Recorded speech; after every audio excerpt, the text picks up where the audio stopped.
Good morning. This is worksheet 2 of class 9. Roman number 1. Read the passage. కింద ఇచ్చిన ప్యాసేజ్ని comprehend it understand చేసుకొని and answer the following questions. కింద ఇచ్చిన క్వశ్చన్స్ని ఆన్సర్ చేయండి. There fill in the blanks. Okay, ఈ అంశాన్ని అర్థం చేసుకొని ప్రశ్నలకు జవాబు రాయాలి. What is the biggest enemy of the environment? Let's go back. There are lots of problems, environmental problems, mainly because of pollution. It is the contamination of air, water and soil by different materials that interfere with human health and quality of life. చాలా environmental ప్రాబ్లమ్స్కి main ఏంటంటే pollution reason. Contamination అవ్వడం వల్ల, వాతావరణం contamination అవ్వడం వల్ల, ఏది air, water, soil contamination అవ్వడం వల్ల that interferes with human health and quality of life. So now tell me, what is the biggest enemy of environment? It is pollution. Then what are the causes of air pollution? They are asking what are the causes of air pollution. Air pollution అనే keyword ఎక్కడ ఉందో చూసుకొని దాని పక్కనకి వెళ్ళిపోండి. Air pollution second ప్యాసేజ్లో ఉంది, దాని పక్కన ఏముందో చూడండి.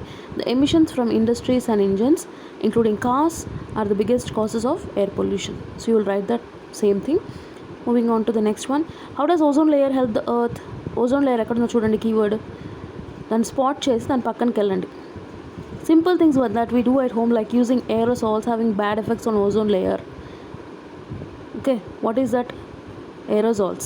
Using aerosols has bad effects on ozone layer. That is the answer. What pollutes water bodies? Water bodies ని ఏది పొల్యూట్ చేస్తుంది? పొల్యూట్ వాటర్ బాడీస్, రెండు పదాలు వెతకండి. వాటర్ పొల్యూటెడ్, మీకు నెక్స్ట్ లైన్లో వచ్చింది చూడండి. వాటర్ పొల్యూటెడ్ బై ఏంటి? Domestic, municipal and industrial waste. So అక్కడే దాంట్లోనే మీ ఆన్సర్ దొరికిపోయింది. వాటర్ బాడీస్ని పొల్యూట్ చేసేది domestic, municipal and industrial wastes. You have to write it in the sentence form. Why do you think we should be environment friendly? మనమందరూ environment friendly ఎందుకు ఉండాలి? Environment friendly అనే ఫ్రేజ్ ఉన్న చోటుకి వెళ్ళిపోండి. లాస్ట్ లైన్లో ఉంది చూడండి, ఎన్విరాన్మెంటల్ ఫ్రెండ్లీ. దాని పక్కనే ఏముంది? It is up to us to stop damaging the environment. అంటే ఎన్విరాన్మెంట్ని డ్యామేజ్ చేయకోకుండా ఉండడం మన చేతిలో పని. ఎందుకు? ఎన్విరాన్మెంట్ పాడైపోతే అది ఎఫెక్ట్ మనపైనే ఉంటుంది, దాని ఎఫెక్ట్. కాబట్టి to become environmental friendly we have to stop damaging the environment. I think it's clear. Moving on to second Roman number. Complete the sentences with should or should not do to save the earth. Should or should not do అనే ఫ్రేజ్తో ఆ సెంటెన్స్ని complete చేయాలి. We dash burn trees. చెట్లను should burn ట్రీసా, should not burn ట్రీసా? Shouldn't అని కూడా అనొచ్చు దాన్ని. షుడెంట్ అని అంటుంటాం కామన్గా. Should burn trees is wrong. Okay, చెట్లను కాల్చకూడదు. We shouldn't burn trees. We dash walk or ride a bicycle to school. We should walk అనేది it's making sense. So we'll use we should walk. We dash leave the tap running. ట్యాప్ని వదిలేసేయాలా? Running tap అలాగే వదిలేసేయాలా? No, that's why we get shouldn't. We dash recycle waste paper. మొత్తం sentence చేయాల్సిన అవసరం లేదు, starting ఫ్రేజ్లోనే మీకు అర్థమైపోతుంది ఏంటన్నది. We dash recycle waste paper. We should recycle అంటే మళ్ళీ తిరిగి యూస్ చేయడం. We should recycle waste paper. We dash use aerosols. We should use aerosols. Aerosols use చేయాలా or shouldn't use aerosols? Aerosols అంటే the minute particles that get released when we are using instruments or devices like cooler, air conditioner, refrigerator. ఇవన్నీ కూడా aerosols release చేస్తాయి. పైన ఇచ్చిన పారాగ్రాఫ్లో కూడా మీకు aerosols mention చేశారు. ఆ ఏరోసాల్స్ వల్లనే బ్యాడ్ ఎఫెక్ట్స్ ఓజోన్ పైన వస్తున్నాయని. So you shouldn't use aerosols. We dash use low energy light bulbs. Low energy light బల్బ్స్ని షుడ్ యూసా, షుడెంట్ యూసా? You do it. I'm leaving it to you. We dash drop litter in the streets. Litter అంటే waste. ఆ వేస్ట్ని స్ట్రీట్స్లో పడేయాలా, లేదు పడేయకూడదా? షుడ్ డ్రాపా, షుడెంట్ డ్రాపా? Again it's a homework. Moving on to third Roman number. Will see rearranging the words. ఈ ఇచ్చిన వర్డ్స్ని అరేంజ్మెంట్ అనేది కరెక్ట్ ఆర్డర్లో చేయాలి. Read the following lines. This is a story from China. A long time ago, there lived an old woman in a hut in a forest. She was old and weak. Life was difficult for her. China నుండి ఒక story. చాలా ఏళ్ల క్రితం ఒక ముసలావిడ ఒక ఫారెస్ట్లో ఉండేవాళ్ళు, చాలా వీక్గా ఓల్డ్గా ఉండేవాళ్ళు, జీవితం గడపడం ఆమెకి టఫ్గా ఉండింది. Now let's see the words there. Stone a is this. Starting నేను చెప్పాను మీకు, starting of the sentence should be subject and then verb and then object. It can vary depending upon the other whatever aspect you are getting, but this is the basic structure. This అనేది స్టార్టింగ్లో వస్తుంది, capital T వస్తుంది దిస్లో. This is a stone. Stone తర్వాత full stop. Second sentence చూడండి. Old woman a there in lived and small hut. Old woman అనేది మీకు అక్కడ అర్థమైపోతుంది, దట్ ఈస్ ఏ సబ్జెక్ట్ అని. మీకు స్టార్టింగ్లో you will get the subject as there an old woman lived in a small hut. An old woman lived in a small, an old woman lived there in a small hut. So an old woman is the subject here, lived there in a small hut. Depending upon the sentence you have to frame it. Old woman lived in a small hut. ముసలావిడ హట్లో ఉన్నారు. So an అనేది ఎప్పుడు వస్తుందంటే మీకు vowels ముందర వచ్చే article అది, that is in an indefinite article.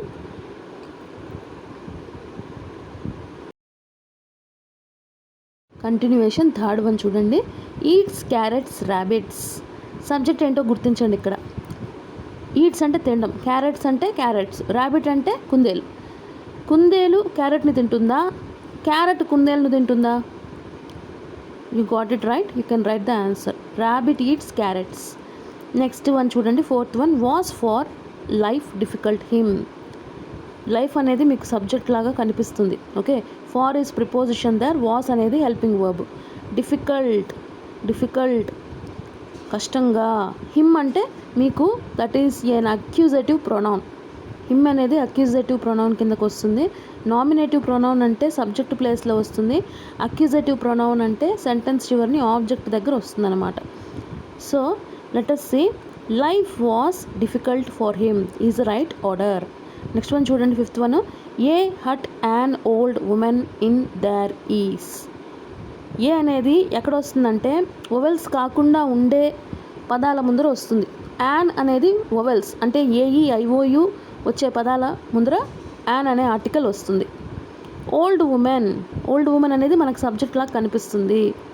And old women, hot అంటే గుడిస, ఓల్డ్ ఉమెన్ అంటే ముసలావిడ, దార్ అంటే అక్కడ. ఒక ముసలావిడ అక్కడ హట్లో ఉన్నారు. an old woman is there in a hut. Sixth one. Teachers అంటే గురువులు లేదా టీచర్స్. మై నా యొక్క, లైక్ లాగా, ఆర్ ఉన్నారు, పేరెంట్స్ పేరెంట్స్లా అంటే my teachers, my teachers is the subject there. My teachers are like parents. Teachers are like my parents. Okay, teachers are like my parents makes more sense here. You can play around with it, you can write it like you wish and choose the best one at the end. Okay, you have to just start doing it. Student, next one చూడండి. Student am I a. I అనేది మీకు pronoun, స్టార్టింగ్లో వచ్చే pronoun లాగా subject pronoun లాగా అనిపిస్తుంది. So I తర్వాత వచ్చేది వర్బ్ అయి ఉండాలి. వర్బ్ ఏముంది అక్కడ, యామ్ ఉంది. తర్వాత స్టూడెంట్ మిగిలిపోకూడదు కదా ఏ, కాబట్టి ఏం చేస్తామంటే ఏని స్టూడెంట్ పక్కన పెడతాం. ఎయిత్ వన్ చూడండి. I repeat it once again. I am a student, full stop రావాలి సెంటెన్స్ చివరిని. Paul my friend is. My friend is Paul. My friend అనేది సబ్జెక్ట్ అక్కడ, ఈజ్ అనేది వర్బ్, పాల్ అనేది object. My friend is Paul. ఇప్పుడు చూడండి, prefixes and suffixes.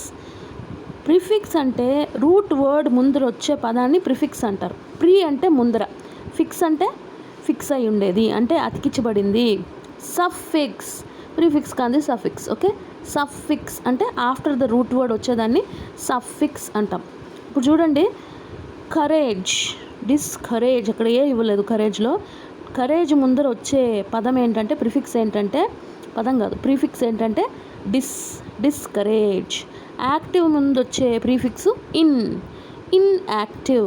Legal ముందు వచ్చేది ఐఎల్, ఎల్ ఇవ్వలేదు అక్కడ, ఐఎల్ఎల్ఈజిఏఎల్, ఐఎల్ఎల్ఈజిఏఎల్.